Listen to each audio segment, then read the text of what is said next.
जमकर बाहर खाना पीना हो गया, अब आई डोंट नो ट्रैवल तो हो नहीं रहा है तो यहीं पर खर्च बढ़ रहे हैं, तो ये स्टिमुलस आगे मिलेगा या नहीं?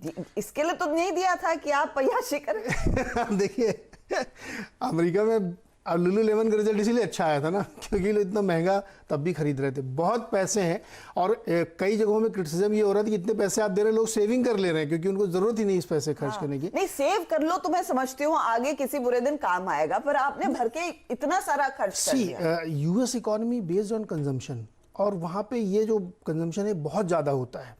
एक क्रेडिट कार्ड से पेमेंट करते हैं, दूसरे क्रेडिट कार्ड से उसका लोन चुकाते हैं, तो यूएस इकोनॉमी तो उसी पे डिपेंड है।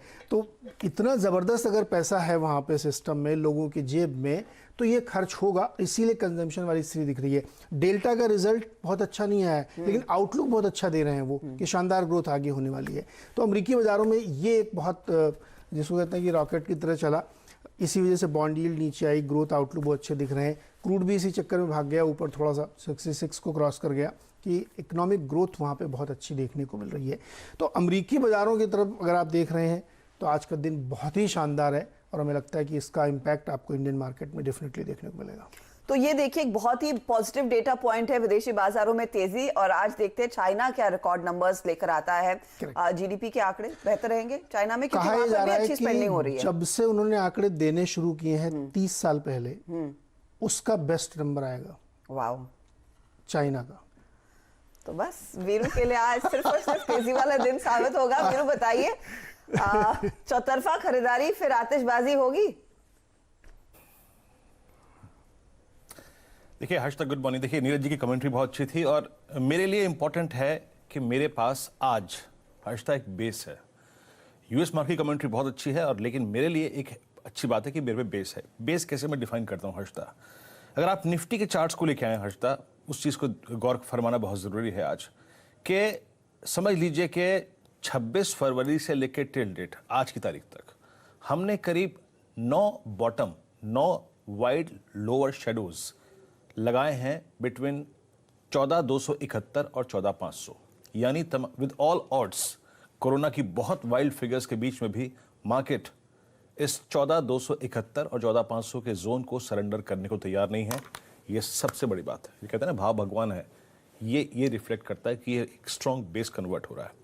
आप 100 डे पे नहीं गए, और सबसे बड़ी बात यह है कि कल हर्षदा निफ्टी बैंक ने अपने 100 डे एक्सपोनेंशियल मूविंग एवरेज के ऊपर क्लोजिंग दी। तो with all fears involved, I mean corona के फिगर्स, प्राइस नीचे को टिकने को तैयार नहीं है, और ऊपर आके टिका, उसको हमें पहली चीज़ है कि रिस्पेक्ट करनी है।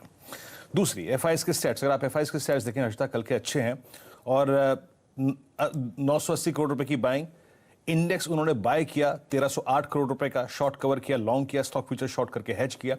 ये एक अच्छा पैटर्न होता है हर्षदा, कैश बाय करके स्टॉक फ्यूचर शॉर्ट करके इंडेक्स बाय करना, ये एक अच्छा पैटर्न होता है, याद रखिएगा एफआईएस की बाइंग का।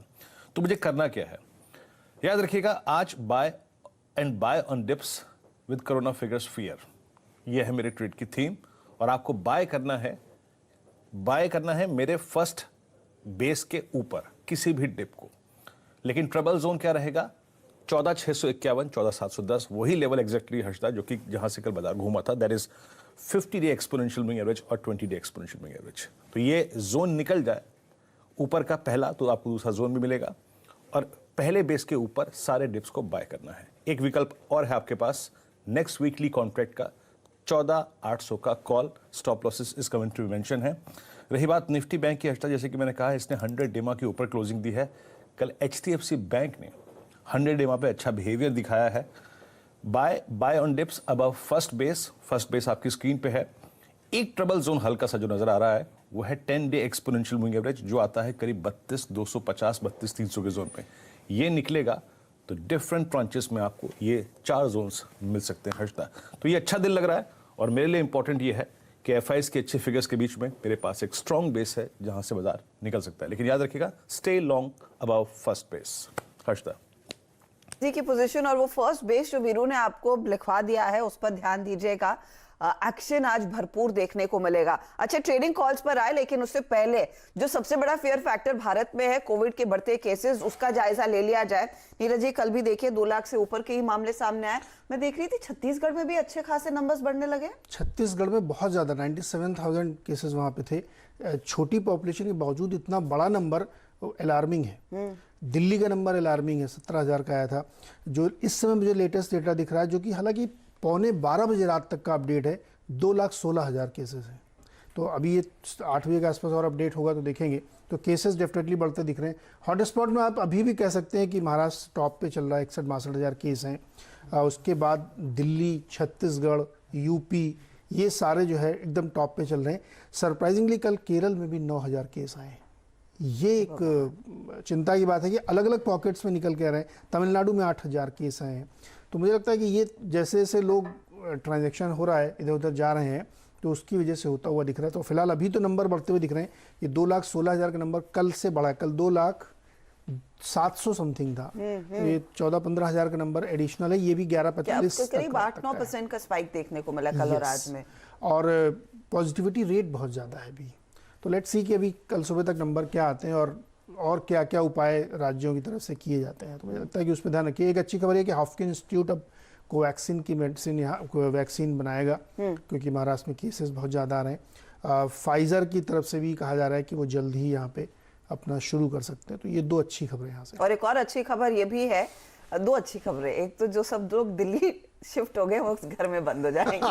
बिल्कुल ठीक है। तो वीकेंड कर्फ्यू आज शाम 10 बजे से लागू होगा। उसको प्लीज आप एकदम डिसिप्लिन से उसका पालन करें, क्योंकि वो चेन ब्रेक करने की काफी ज्यादा जरूरत है इस समय, दिल्ली हो या फिर कहीं पर भी जो इस तरह के नाइट कर्फ्यूज और लॉकडाउन लग रहे हैं। और जो ऑक्सीजन की कमी है उसके लिए देखिए फिर इंडस्ट्री सामने निकल कर आ रही है। वो बहुत बड़ा मुझे लग रहा है रिलीफ है। आप फ्री में 100 टन ऑक्सीजन सप्लाई करें महाराष्ट्र के हॉस्पिटल्स को, वो बहुत पॉजिटिव साइन है। एक्चुअली कल मैं एक डिस्कशन सुन रहा था किसी चैनल पे, जहाँ पे सारे डॉक्टर्स बैठे थे। उनका कहना था इस समय सिर्फ आपको एक नंबर ट्रैक करना है, ये कोरोना वाला नंबर नहीं ट्रैक करना है। ऑक्सीजन की सप्लाई, आपकी बॉडी में कितना ऑक्सीजन है जो पेशेंट है, सिर्फ वही ट्रैक करना है। अगर वो ठीक है तो कोई दिक्कत नहीं, आप हॉस्पिटल में कितने भी दिन रहे। तो ये जो कदम उठाया गया ये बहुत ही अच्छा है।